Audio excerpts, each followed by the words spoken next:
salah satu nabi yang Allah karuniakan sifat bijaksana yang sangat luar biasa. Saking bijaksananya, semut di depan aja nggak pengen nginjek. Tuh ya, saking bijaksananya. Bahkan itu diabadikan dalam Al-Quran. Kebalikannya, orang apa yang dia lihat tidak melahirkan bijaksana, akan muncul penyakit-penyakit pada matanya. Melihat sesuatu, dia tidak bijaksana. Melihat ada tukang parkir, kita datang ke minimarket, nggak ada tukang parkir. Begitu kita keluar, ada tukang parkir. Emosi, nggak bijaksana teman-teman. Bisa jadi penyakit mata. Melihat ada orang masih muda, minta-minta, kita malah prasangka buruk. Sok penyakit mata nanti muncul. Sok teman-teman, kurang bijaksana itu bisa menyebabkan penyakit mata. Yang kedua, dari mana lagi penyebab penyakit mata? Rasulullah bersabda, ciri-ciri Yajuj dan Majuj itu memiliki mata yang sipit. Mata yang sipit itu bukan bentuk matanya yang sipit. Ingat ya, mata yang sipit itu bukan bentuk matanya yang sipit. Tapi orang yang suka memiliki rencana-rencana buruk, memiliki rencana-rencana tidak baik, memiliki rencana-rencana jahat. Perhatikan baik-baik. Teman-teman kalau melihat sinetron, kalau melihat drama-drama, ketika ada peran antagonis ingin melancarkan kejahatan, bagaimana ekspresinya? Matanya disipit-sipitin. Orang yang memiliki rencana-rencana tidak baik, rencana-rencana buruk akan menjadi penyakit pada matanya. Kalau tidak percaya, buktikan. Kemudian yang ketiga, dari mana lagi? Orang yang suka bermain mata. Berbuat curang, berbuat licik. Orang yang gemar berbuat curang, berbuat licik, pasti akan muncul penyakit pada matanya. Itu kalau kita melihat penyakit dari kacamata ruhani. Kalau melihat penyakit dari kacamata jasmani, dokter lebih paham teorinya. Paham di sini? Nah, kalau secara jasmani bisa diikhtiarkan dengan minum obat, minum herbal, dengan terapi. Dan salah satu terapi yang diajarkan oleh Rasulullah cukup disentuh dengan jari telunjuk kita, berkurang penyakit kita. Ya, silakan teman-teman buktikan. Sekarang, kita buktikan lagi dalam Al-Quran Az-Zariyat ayat 21. Di dalam tubuh manusia ada kebesaran Allah. Rasulullah bersabda, tempelkan tangan di bagian tubuh yang sakit, berkurang penyakitnya, bahkan bisa jadi jalan sembuhnya teman-teman. Ya, bahkan bisa jadi jalan sembuhnya. Sekarang, yuk perhatikan baik-baik. Ada nggak di sini yang terkena penyakit gampang sekali masuk angin? Ada nggak di sini yang gampang banget masuk angin? Ada nggak di sini yang naik kendaraan mabuk perjalanan? Gampang ngedrop, gampang capek, gampang sakit-sakitan? Ada nggak? Gampang kelayangan? Ada nggak? Teman-teman di sini yang sering banget masuk angin, mabuk perjalanan, gampang capek, gampang lelah, gampang ngedrop, gampang sakit-sakitan, terkadang sakitnya pindah-pindah, hari ini sakit kepala, besoknya sakit di dada, besoknya lagi sakit di perut, besoknya lagi sakit kaki, ada? Ada teman-teman? Ada? Yuk kita buktikan. Allah berfirman di dalam tubuh manusia ada kebesaran Allah. Rasulullah bersabda, tempelkan tangan bagian tubuh yang sakit, berkurang penyakitnya, bahkan bisa jadi jalan sembuhnya. Yuk, buktikan. Praktekin ya. Kita praktekin bersama-sama ya. Yuk, pegang pundaknya seperti ini. Pegang pundaknya seperti ini. Bebas ya, pundak kanan boleh, pundak kiri boleh. Bebas. Pegang saja pundaknya seperti ini. Ya, pundaknya dipegang seperti ini. Udah. Yang mempraktekkan, nanti teman-teman bisa membuktikan ayat Allah terbukti nyata atau tidak. Hadis Rasulullah bukti nyata atau tidak. Ya, pegang pundaknya. Sekarang, pejamkan matanya. Stop komentarnya, ikuti dan praktekkan.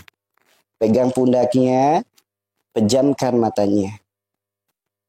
Badan tegak lurus, jangan bungkuk. Relax. Tarik nafas perlahan dari hidung sampai penuh. Hembuskan lewat mulut, dalam hati ucapkan Allah. Tarik nafas perlahan dari hidung. Hembuskan lewat mulut, dalam hati ucapkan Allah. Jika ada teman-teman yang tiba-tiba merasa sedih, pengen nangis, gak apa-apa, silakan dikeluarkan air matanya. Sekarang ikuti doa yang diajarkan oleh Rasulullah. Bismillah. Ikuti. Bismillah.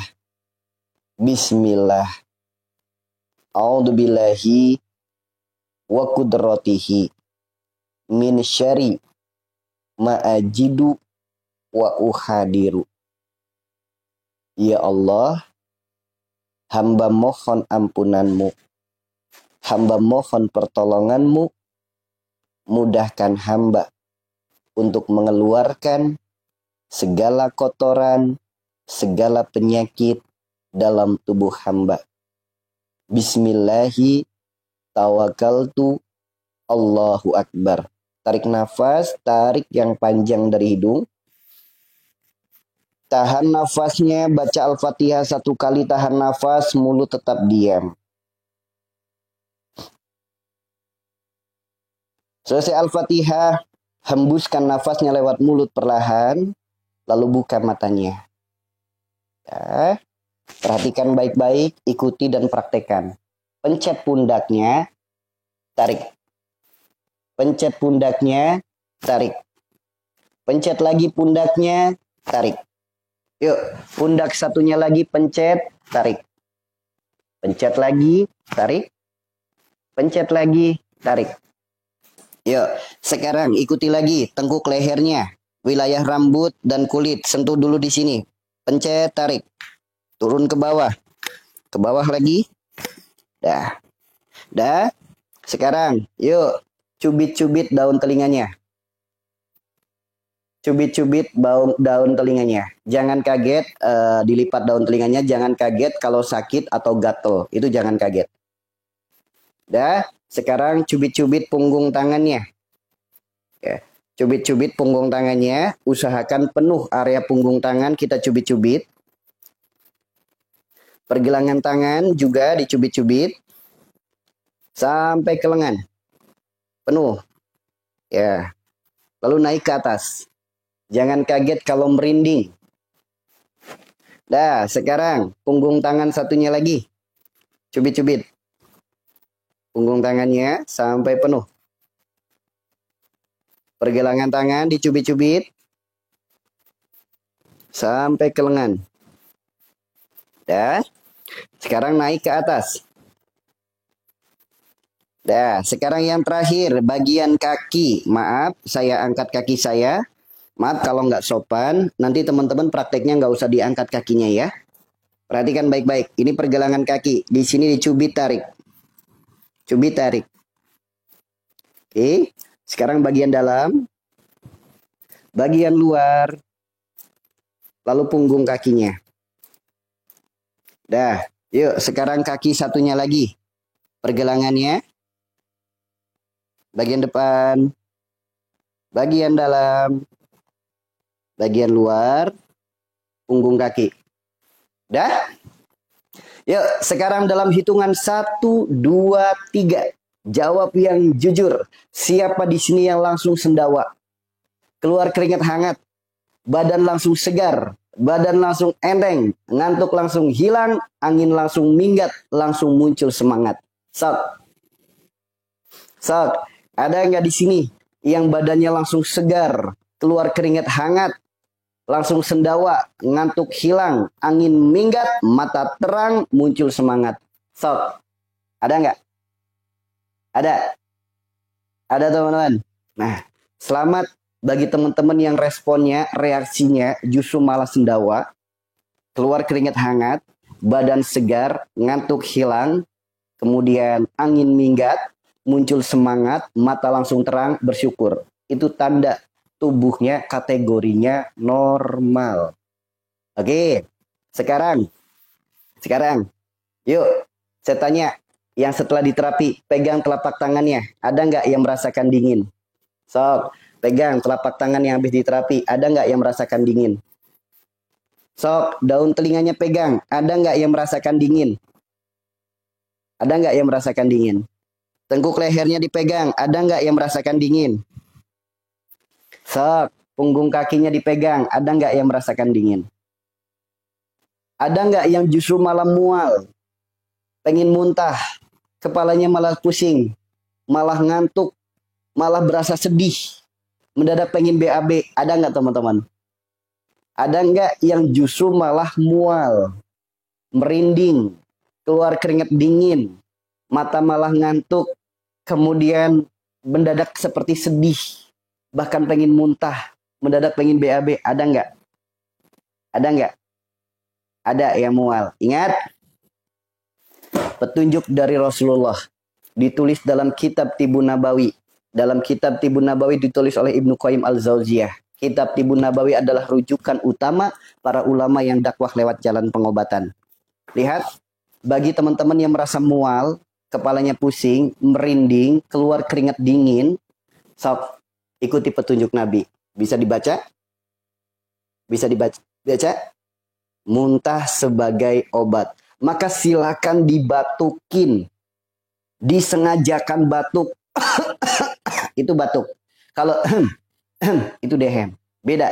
Silakan disengajakan batuk. Disengajakan batuk nanti akan keluar lendir. Muntahnya itu lendir.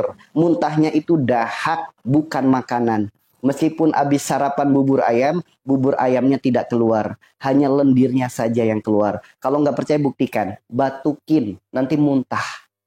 Nanti setelah muntah enteng banget ke badan, ringan banget ke badan, muncul segar dan penuh semangat yang luar biasa. Sok teman-teman.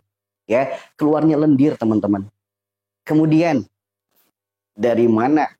Bagi teman-teman nih, simak baik-baik ya. Dari mana datangnya mual itu? Dari mana datangnya merinding itu? Dari mana datangnya keringat dingin itu? Dari mana datangnya tiba-tiba ngantuk, tiba-tiba pusing, tiba-tiba mual, tiba-tiba mendadak pengen BAB, tiba-tiba sedih. Padahal terapinya sederhana, cukup dipencet pundak, dipencet daun telinga, dicubit punggung tangan, sederhana sekali kan? Namun kenapa bisa ada yang bereaksi sampai mual, sampai muntah, bahkan ada juga yang diare teman-teman. Ada juga yang diare, seketika langsung diare nih contoh nih. Ini ada yang muntah diare. Nih. Ya. Nih, kita sematkan komentarnya. Nih. Bahkan ada yang muntah air sama BAB. Sob, jangan dianggap ini mustahil. Perhatikan baik-baik. Ini semua ada dalam kitab Tibun Nabawi. Ya, ada dalam kitab Tibun Nabawi. Kenapa bisa seperti itu? Ternyata dalam kitab ini diajarkan itu semua disebabkan karena adanya air liur setan di dalam tubuh kita. Perhatikan baik-baik. Inilah petunjuk dalam agama kita. Bukan kata saya loh ya. Ini ada kitabnya. Kitab Tibun Nabawi. Petunjuk dari Rasulullah ditulis dalam kitab Tibun Nabawi yang ditulis oleh Ibnu Qayyim Al-Zauziyah. Ya, disebabkan karena adanya air liur setan di dalam tubuh kita. Apa sih efek daripada air liur setan? Yang pertama, menjadikan sifat malas. Malas bekerja, malas gerak, malas ibadah. Yang pertama. Yang kedua, ketika berwudu, baru ambil air wudu, langsung kentut, langsung buang angin, mendadak pengen pipis. Ada nggak yang punya kebiasaan seperti itu? Wudu, baru selesai wudu, langsung buang angin. Baru selesai wudu, langsung pipis. Ada nggak? Nah, kemudian, ketika dipakai untuk sholat, baru takbir, Allahu Akbar, langsung nguap. Ada nggak? Sholat, baru 1 rakaat, lupa rakaat. Ada nggak? Nah, ini salah satu efeknya. Dan yang paling berbahaya efek daripada air liur setan ketika sudah mengganggu pola pikir kita sehingga muncul was-was. Datang pagi, segala apa yang dipikirkan jadi was-was. Apa yang dikhawatirkan jadi was-was. Apa yang jadi masalah jadi was-was. Semua datang sebagai was-was. Was-was datangnya dari setan. Setan diciptakan dari api sebagaimana ditulis dalam Al-Qur'an surat An-Nas. Ya, setan was-was datangnya dari setan. Setan diciptakan dari api. Namanya api takut dengan air, takut dengan angin, takut dengan dingin. Sehingga nanti berujung pada penyakit yang ujung-ujungnya takut sama kipas angin. Ada nggak di sini teman-teman yang sakit? Sakitnya itu kalau melihat kipas angin nyala, takut. Ada nggak? So, namanya api takut dengan dingin. Keluar rumah takut kena angin dingin. Kemana-mana pakai jaket, pakai kaos kaki, bertemankan fresh care, minyak angin, inhaler. Ada nggak yang punya penyakit seperti ini? Kalau mandi takut sama air dingin, harus pakai air hangat. Ada nggak yang punya penyakit seperti ini? Kemudian takut sama air, sehingga jadi jarang mandi, sehingga jadi malas mandi.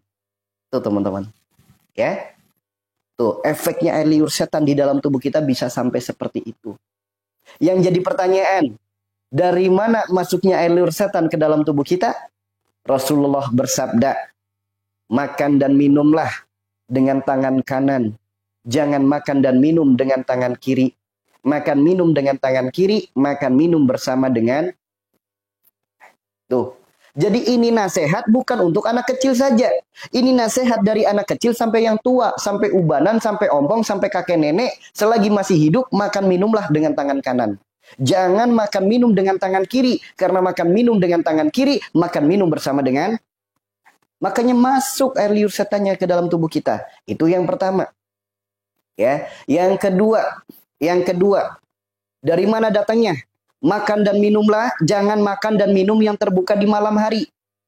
Kemudian dimakan lagi di esok hari. Jika ada makanan terbuka di malam hari, jangan dimakan esok harinya.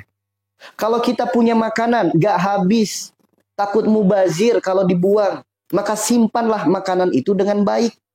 Jangan dibiarkan terbuka di ruangan. Jangan dibiarkan terbuka di ruangan. Contoh, habis beli martabak, martabaknya nggak habis. Digeletakin aja di meja, nggak ditutup. Itu nggak boleh dimakan lagi besoknya. Kenapa? Karena boleh jadi ada virus, ada bakteri, ada debu, ada kecoa, ada cicak, mungkin juga ada tikus, mungkin juga ada makhluk malam yang ikut nyicipin. Inilah indahnya agama kita, teman-teman. Mengajarkan kita untuk hidup disiplin, untuk hidup penuh dengan aturan. Karena agama itu diciptakan supaya manusia hidup punya aturan, tidak ngawur dalam hidupnya. Paham di sini? Paham di sini? Ya. Bagaimana kalau tangan kanan tidak normal, jadi makan pakai tangan kiri? Kecuali yang ada uzur, tangan kanannya stroke atau tangan kanannya buntung, itu silakan boleh pakai tangan kiri. Namun kalau kidal, tangan kanannya masih sehat, tetap aja harus tangan kanan. Ya, ini aturan agama, ini petunjuk agama. Bagi yang mau ngeyel, silahkan. Ini yang kedua, penyebab air liur setan masuk ke dalam tubuh kita. Yang ketiga, dari mana lagi datangnya? Makanan dan minuman yang yang memiliki nama buruk. Contoh, bakso setan, mie setan, seblak setan, nasi goreng gila, bakso gendeng, es pocong, cilok buto, apalagi itu. Intinya makanan-makanan yang memiliki nama buruk itu nggak boleh dimakan, teman-teman.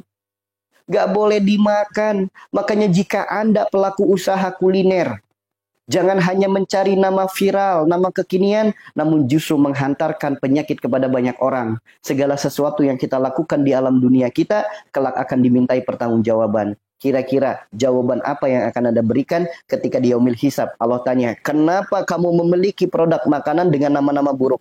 Apa jawabannya? Sok. Makanya hati-hati teman-teman. Jangan makan makanan yang memiliki nama buruk. Nah, tuh. Karena bahaya teman-teman. Bahaya. Ya, jangan ngetren kekinian. Jangan ngetren kekinian. Jangan ngetren biar namanya viral. Jangan. Itu berbahaya teman-teman. Jangan ikut-ikutan yang kayak gitu. Ya, jangan ikut-ikutan kayak gitu. Oke? Silakan teman-teman. Ini aturan agama. Yang mau ngeyel silakan. Yang mau ngeles silakan. Yang mau berargumen silakan. Bantah tuh hadis-hadis Rasulullah. Bantah semuanya silakan. Kalau yang ngeyel. Ya, kalau yang ngeyel. Karena saya hanya menyampaikan hadis. Itu saja. Ya. Nah, ini teman-teman. Ya, makanya hayu. Bagi teman-teman, perhatikan baik-baik. Allah berfirman, di dalam tubuh manusia ada kebesaran Allah. Rasulullah bersabda, tempelkan tangan di bagian tubuh yang sakit seketika berkurang penyakitnya. Sok, tinggal dipraktekin, tinggal dibuktikan. Ternyata sembuh itu mudah, sembuh itu murah, sembuh itu gratis. Cukup tempelkan tangan di bagian tubuh yang sakit aja bisa jadi jalan sembuhnya.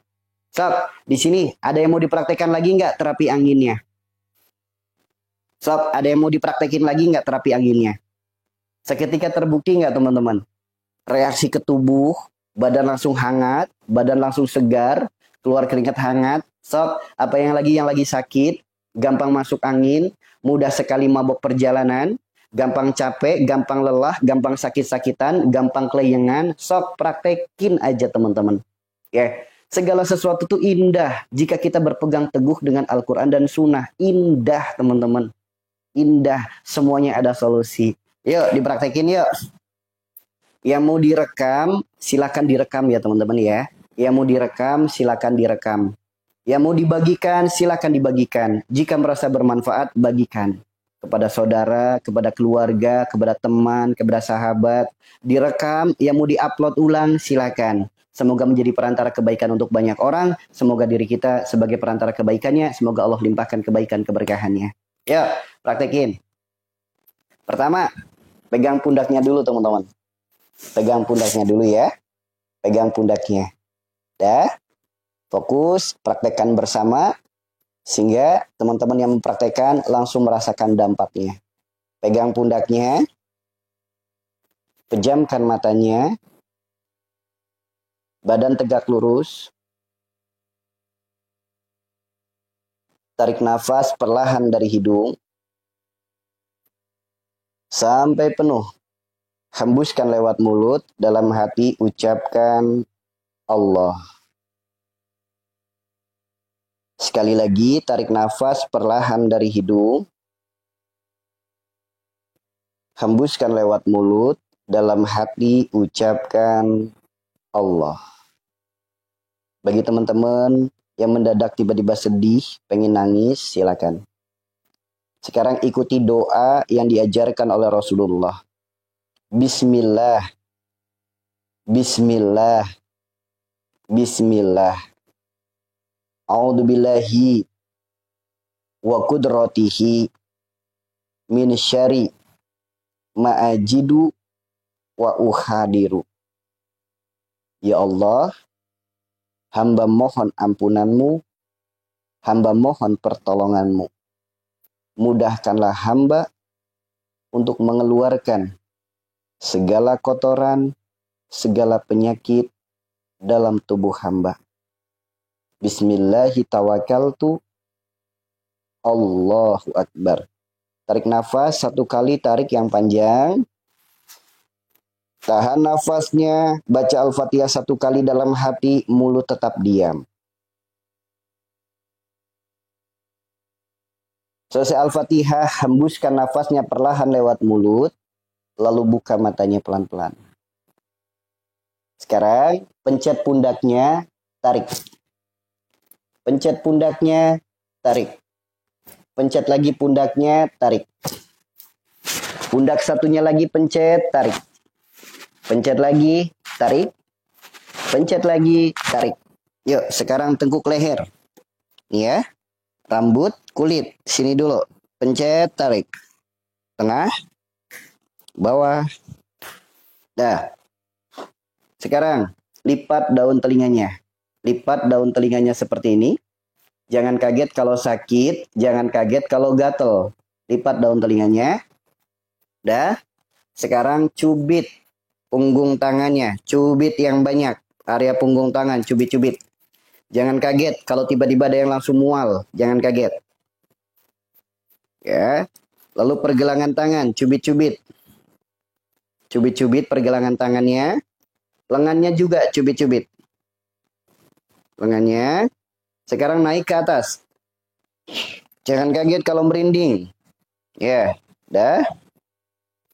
Sekarang cubit-cubit punggung tangan satunya lagi. Jika ada yang mual, silakan dibatukin sampai muntah. Yuk, pergelangan tangan. Cubit-cubit. Sampai ke lengan. Sampai ke lengan. Naik ke atas. Ya. Yang mendadak pengen BAB, silakan ke kamar mandi. Sekarang bagian kaki. Mohon maaf, saya angkat kaki saya. Mohon maaf kalau nggak sopan, mohon maaf. Ya, ini pergelangan kaki. Dicubit, ditarik di pergelangan kaki. Oke. Sekarang bagian dalam. Bagian luar. Lalu punggung kakinya. Ya, yang asam lambung, jika mulutnya langsung pahit, jangan kaget. Yuk, satu lagi. Pergelangan kaki satunya lagi. Yuk. Yang mendadak tiba-tiba kepalanya pusing. Yuk, tahan. Pergelangan kaki bagian dalam. Bagian luar. punggung kaki. Ya, yuk bismillah. Dalam hitungan 1, 2, 3, sok teman-teman langsung rasakan. Keluar keringat hangat, langsung sendawa, badan segar, ngantuk hilang, mata terang, muncul semangat. Sok teman-teman. Sok rasakan. Badan langsung segar, keluar keringat hangat, langsung sendawa, kemudian langsung terang pandangannya, muncul bahagia, ngantuk hilang. Sok teman-teman. Ya, sok. Terbukti nggak? Terbukti nggak? Ini bukti ayat Al-Quran. Di dalam tubuh manusia ada kebesaran Allah. Rasulullah bersabda, tempelkan tangan di bagian tubuh yang sakit, seketika berkurang penyakitnya. Sok, ini bukti ayat Al-Quran, ini bukti hadis Rasulullah. Terbukti nggak teman-teman? Ya.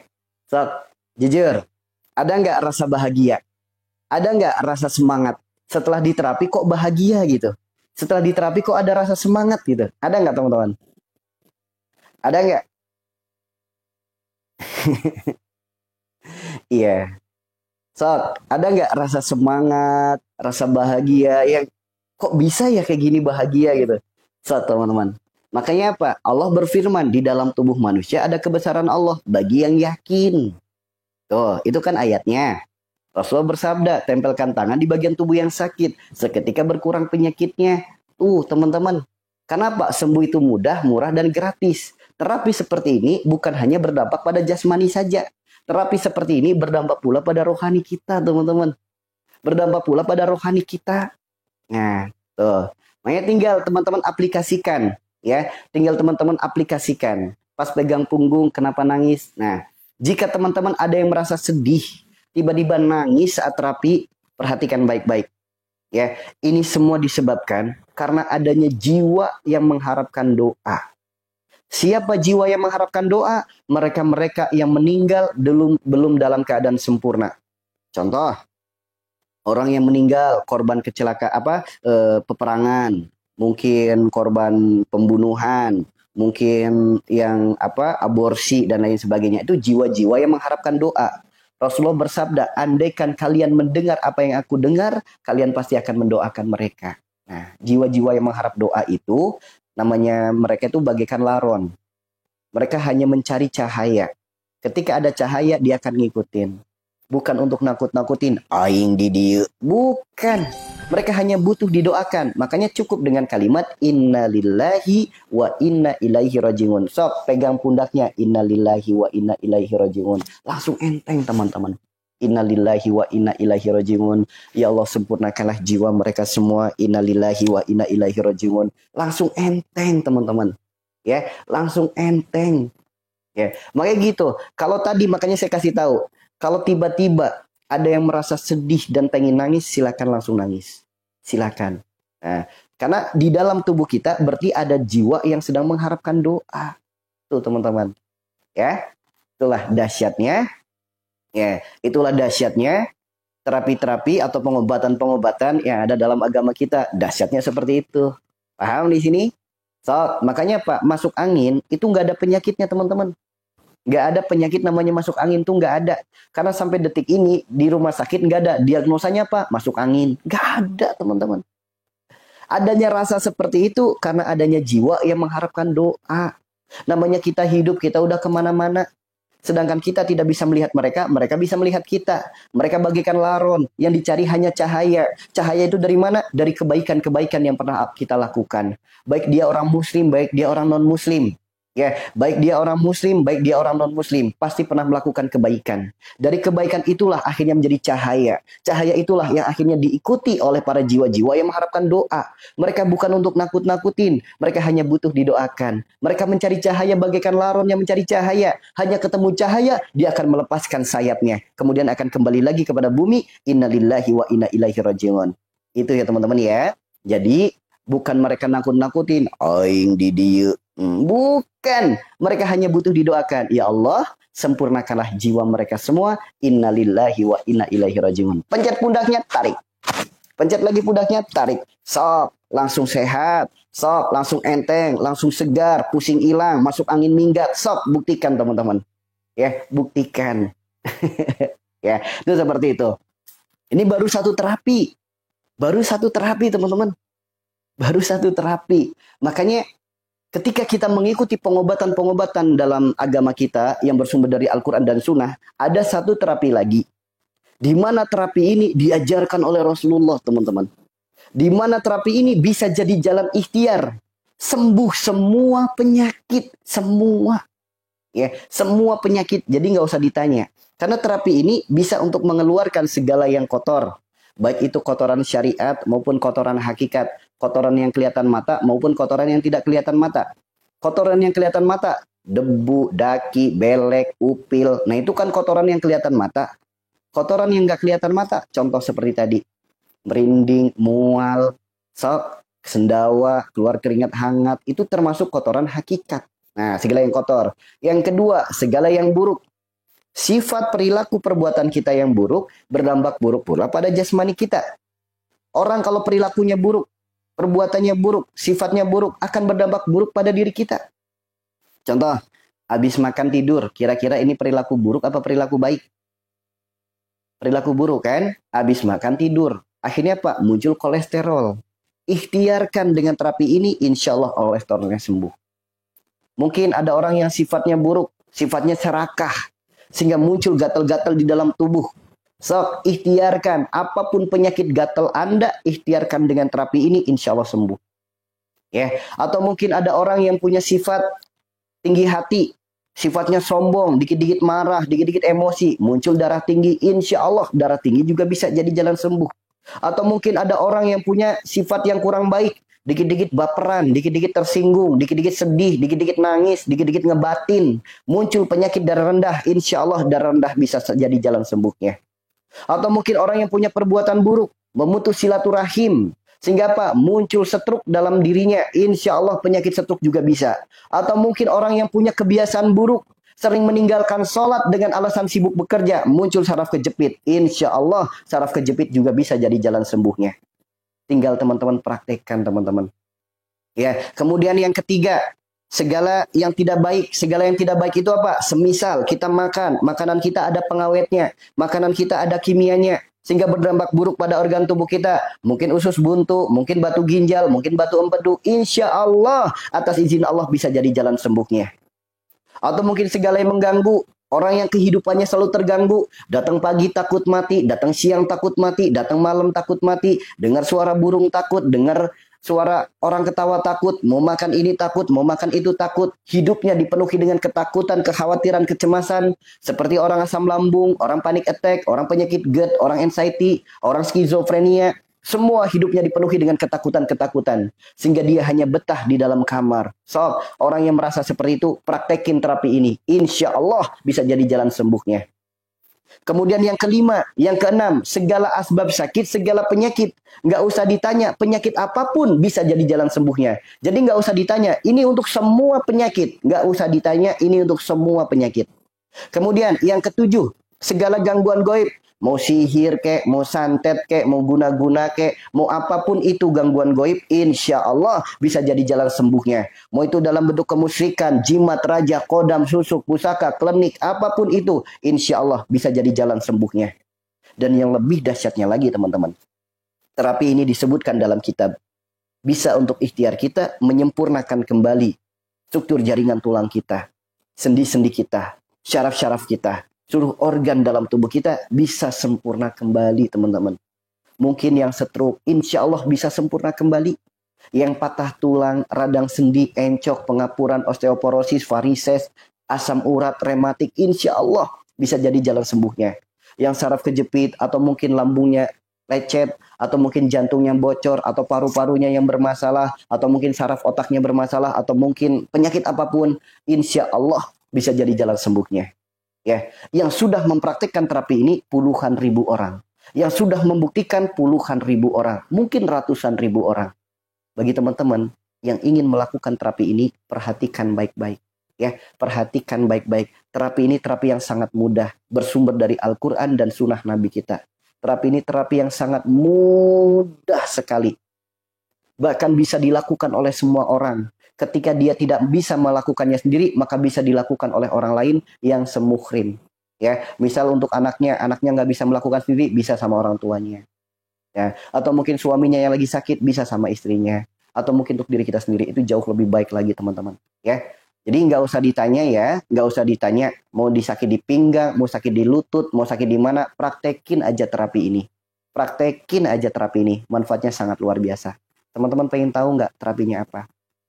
Pengen tahu nggak terapinya seperti apa? Pengen tahu nggak? Pengen tahu nggak terapinya? Sok, teman-teman silakan buka Al-Quran. Surat Az-Zariyat ayat 20, ayat 21. Ingat ya, buka Al-Quran surat Az-Zariyat ayat 20, ayat 21. Nah, ini petunjuknya. Kemudian, lihat dalam hadis Rasulullah. Tempelkan tangan di bagian tubuh yang sakit, seketika berkurang penyakitnya, bahkan bisa jadi jalan sembuhnya. Kalau sakitnya di seluruh tubuh, maka cukup tempelkan tangan kita di seluruh tubuh kita.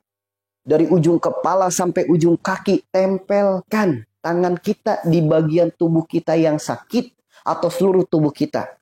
Sok, lihat reaksinya. Lantas bagaimana terapinya?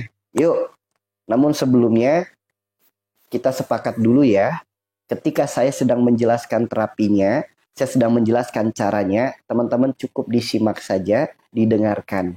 Yang mau direkam silakan direkam, yang mau dicatat silakan dicatat. Yang merasa bermanfaat disupport dakwahnya dengan tab-tab seperti ini. Ya, karena apa? Ini udah apa bahasanya? Ini sudah saya sampaikan untuk semua penyakit. Jadi nggak usah ditanya penyakit ini bisa atau tidak, penyakit itu bisa atau tidak. Sepakat nggak teman-teman di sini? Sepakat nggak? Di saat saya sedang menyampaikan, teman-teman cukup dengarkan. Yang mau dicatat silakan dicatat, yang mau direkam silakan direkam. Ya, jadi nggak usah ditanya penyakit ini bisa nggak, penyakit itu bisa nggak. Untuk semua penyakit. Ingat ayatnya dalam Al-Quran, bagi yang yakin. Bagi yang masih bertanya-tanya, berarti tanda dia tidak yakin dengan ayat Al-Quran. Oke? Seperti itu ya. Oke, yuk sambil disupport tab-tabnya, yang merasa bermanfaat bagikan. Caranya bagaimana? Terapi ini bisa dilakukan setiap hari. Terapi ini alangkah lebih baiknya dipraktekkan di saat sedang mandi.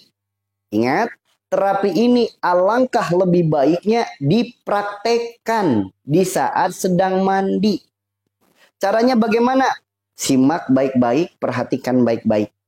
Persiapkan dulu wadahnya. Mungkin pakai ember boleh, pakai baskom boleh, atau pakai bak mandi juga boleh. Silakan.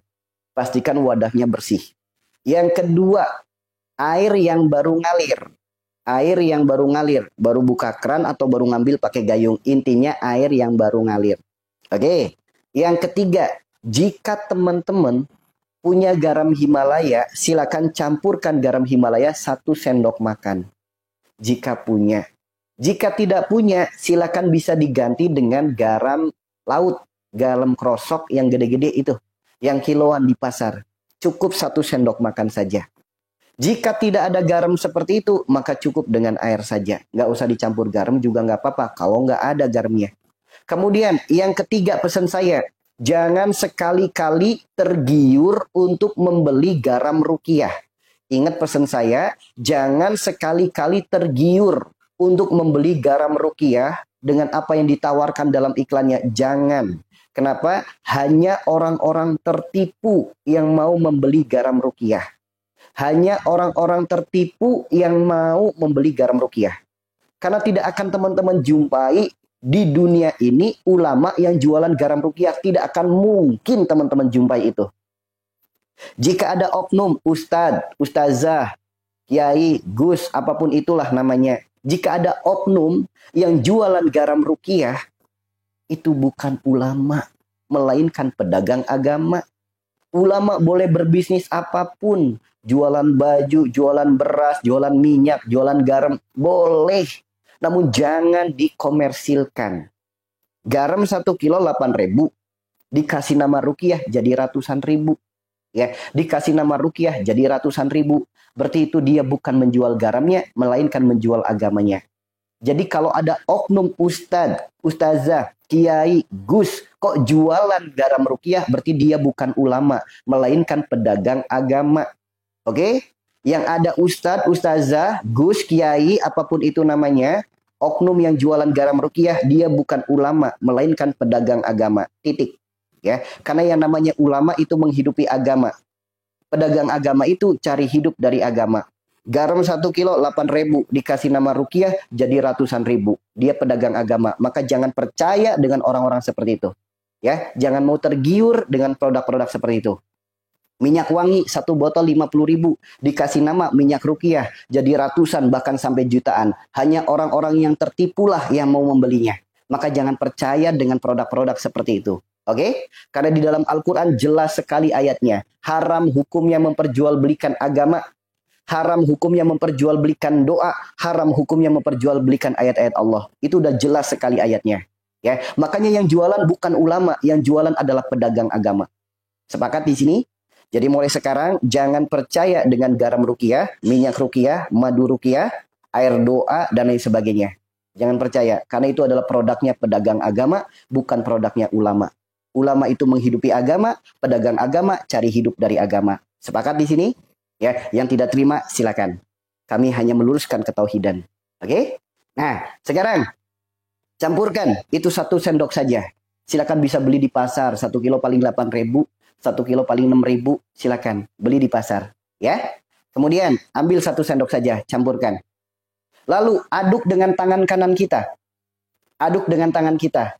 Bagaimana ngaduknya? Diputar ke kiri. Diputar ke kiri. Kenapa harus diputar ke kiri? Lihat penjelasannya teman-teman.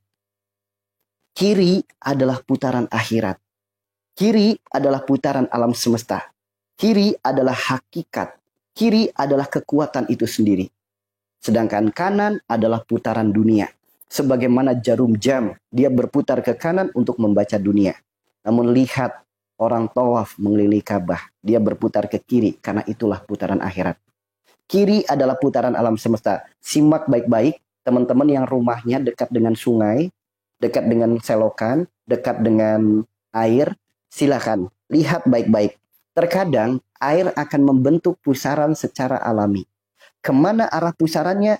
Putarannya ke kiri. Kalau tidak percaya, buktikan. Perhatikan. Teman-teman punya wastafel, tutup wastafelnya. Penuhi dengan air. Airnya penuh, ambil penutupnya. Air itu akan berkurang habis, membentuk pusaran. Kemana pusarannya? Ke kiri pusarannya. Kalau nggak percaya, buktikan. Teman-teman yang masih belum percaya, putaran ke kiri, perhatikan baik-baik. Yang pernah melihat MotoGP, Formula One, balap sepeda, balap sepatu roda, balap lari, balap apapun, segala jenis balapan, pasti putaran sirkuitnya pasti ke kiri. Nggak ada putaran sirkuit ke kanan, itu nggak ada. Putaran sirkuit pasti ke kiri. Kenapa? Andaikan putaran sirkuitnya ke kanan, pembuluh darah bisa pecah. Orangnya bisa mati. Karena melawan hukum gravitasi bumi. Perhatikan baik-baik teman-teman kalau bawa motor, belok kiri sama belok kanan lebih enak yang mana? Perhatikan baik-baik teman-teman. Ya, itulah kenapa ulama-ulama kita terdahulu selalu mengajarkan ibu-ibu kalau masak diaduk ke kiri, nyuci beras diaduk ke kiri, bikin minuman diaduk ke kiri. Karena inilah putaran ke kiri, yaitu putaran akhirat, putaran alam semesta, putaran hakikat dan kekuatan itu sendiri teman-teman. Maka silakan diaduk dengan putaran ke kiri. Nah, setelah diaduk berapa kali nggak usah dihitung. Yang penting tercampur semuanya dengan rata. Tercampur semuanya dengan sempurna. Kemudian ambil air itu 1 gayung.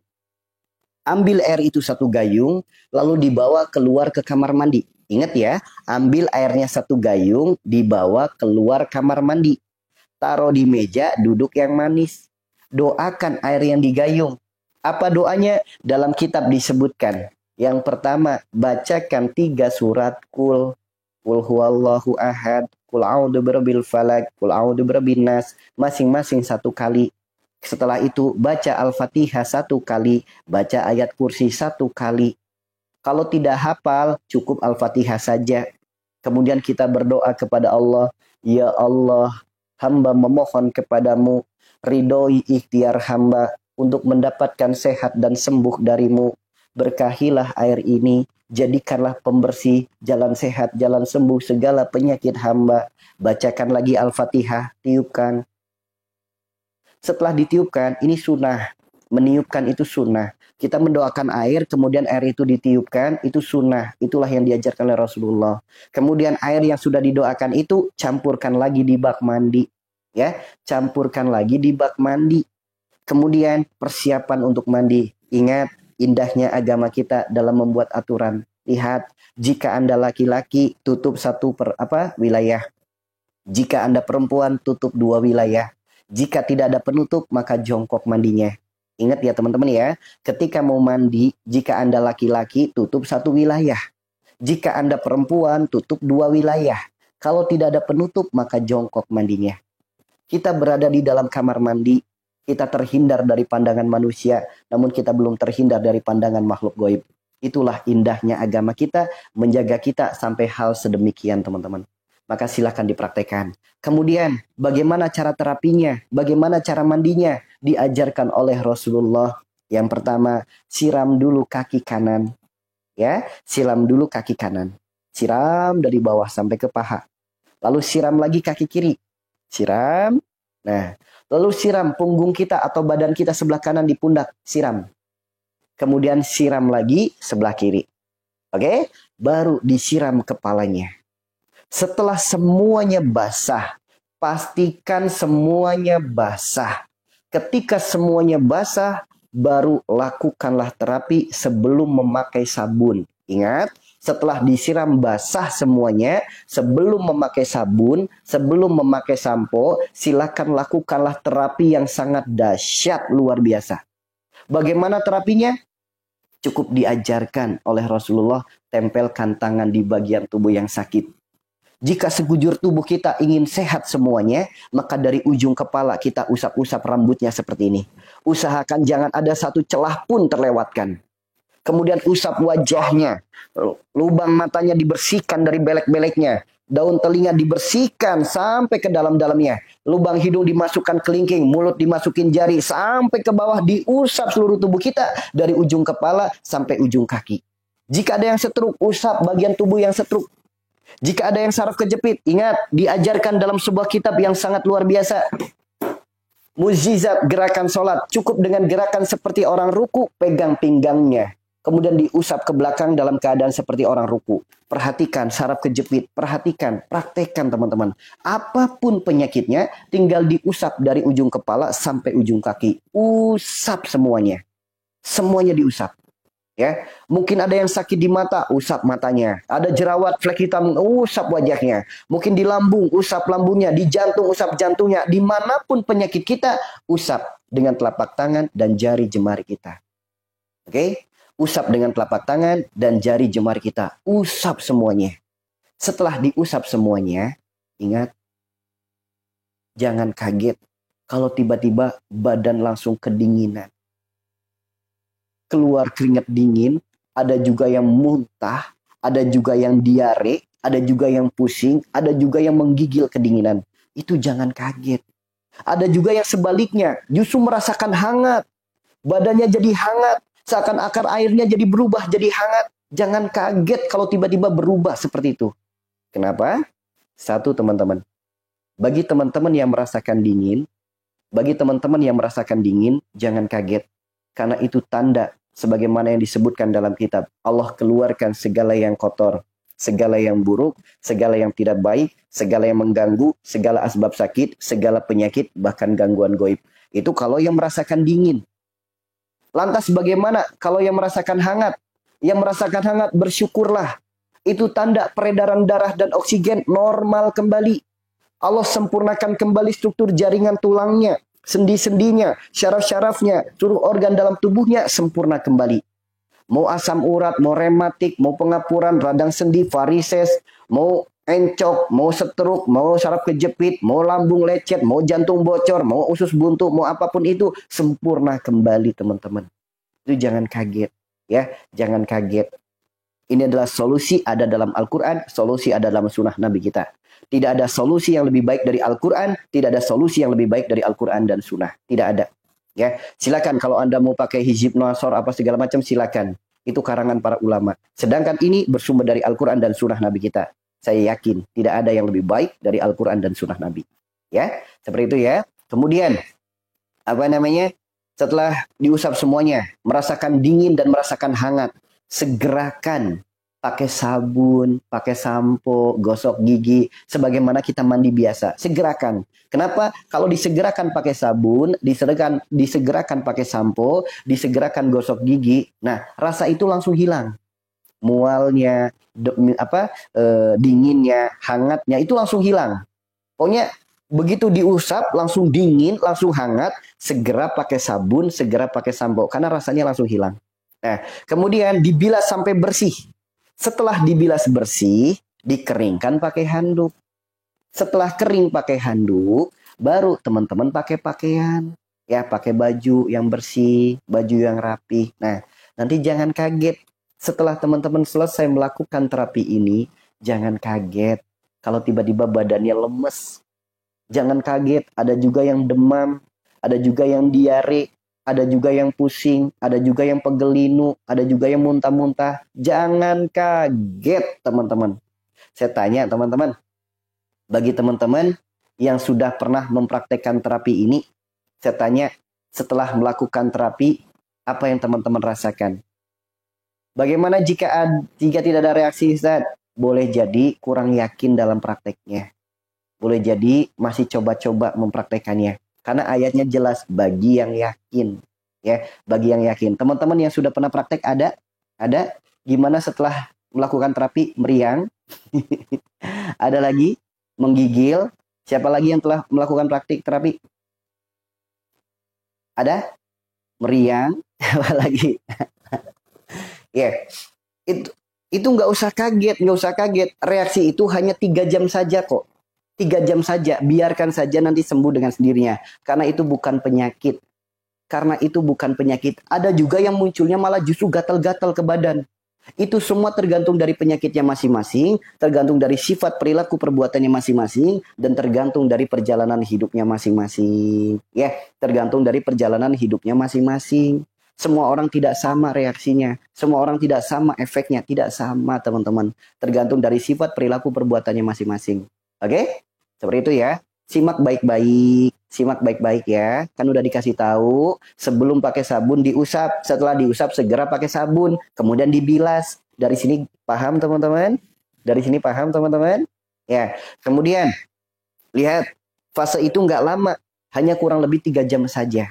Kenapa sih setelah melakukan terapi ke badan malah dingin, malah demam, malah meriang, malah lemes, ada juga yang diare, ada juga yang gatal. Kenapa bisa seperti itu? Padahal terapinya sederhana sekali, teman-teman. Kenapa bisa seperti itu? Yuk, perhatikan baik-baik, teman-teman. Perhatikan baik-baik. Materi belum selesai ya. Materi belum selesai. Nanti ada pertanyaan saya jawab. Saya sampaikan dulu materinya. Perhatikan baik-baik. Kita punya baju. Baju kita kotor. Baju kita terkena noda. Baju kita terkena najis. Boleh nggak teman-teman? Baju yang kita pakai, bajunya terkena noda, terkena najis. Boleh nggak baju yang kotor dipakai untuk sholat, menghadap kepada Allah? Boleh nggak teman-teman? Ya, boleh nggak baju yang kita pakai untuk sholat, bajunya kotor, terkena najis? Boleh nggak teman-teman? Nggak boleh kan? Ini cuma baju doang. Dipastikan harus bersih. Kotor nggak boleh. Coba renungkan. Apa kabar diri kita?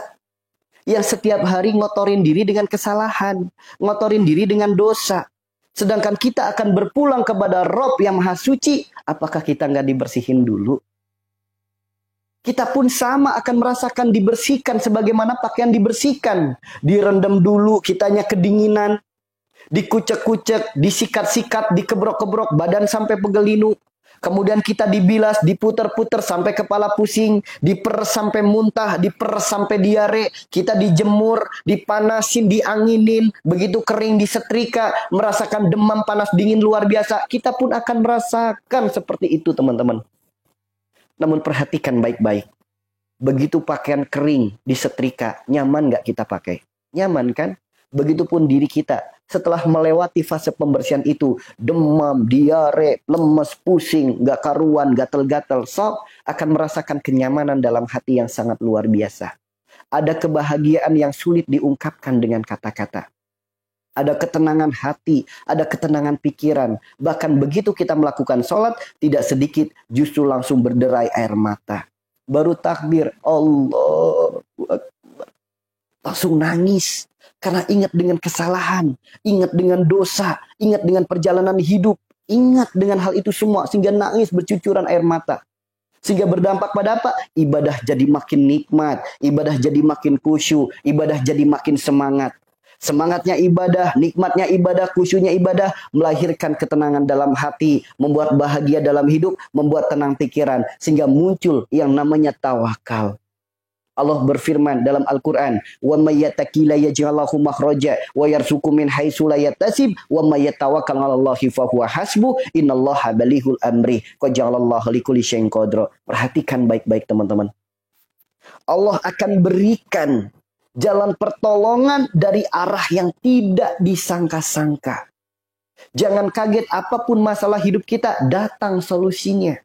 Jangan kaget apapun penyakit kita, datang jalan sembuhnya. Jangan kaget teman-teman. Sok, teman-teman yang sudah mempraktekkan terapi ini, sok, masalah hidupnya mulai terurai enggak? Teman-teman yang sudah mempraktekkan terapi ini, penyakitnya udah mulai sembuh enggak? Setelah melakukan terapi ini, sok, muncul ketenangan enggak dalam hati? Muncul kebahagiaan enggak dalam hati? Yang setelah melakukan terapi ini makin sabar enggak hidupnya? Makin tenang nggak hidupnya? Sok, perhatikan baik-baik teman-teman. Perhatikan baik-baik. Saya tanya teman-teman, yang sudah praktek terapi ini, ada nggak ketenangan dalam hati? Ibadah yang makin nikmat, sholat yang makin nikmat, munajat yang makin nikmat, semuanya diberikan kenikmatan.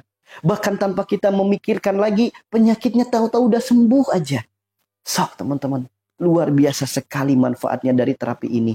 Ya, yang jadi pertanyaan, kenapa? Dengan cara yang sangat sederhana, dengan cara yang sangat mudah, diajarkan oleh Rasulullah, cukup tempelkan tangan di bagian tubuh yang sakit. Kenapa bisa memiliki manfaat sedahsyat itu? Kenapa bisa memiliki manfaat sehebat itu? Kenapa teman-teman? Ini bukti dalam kitab-kitab pengobatan. Kalau sembuh itu mudah, sembuh itu murah, sembuh itu gratis. Ini bukti nyata teman-teman.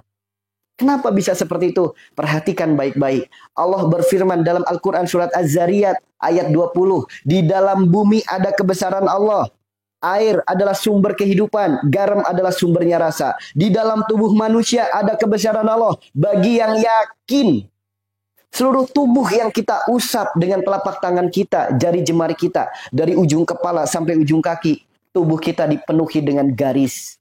Garis dari ujung kepala sampai ujung kaki, jika teman-teman hitung, jumlahnya ada 114 garis.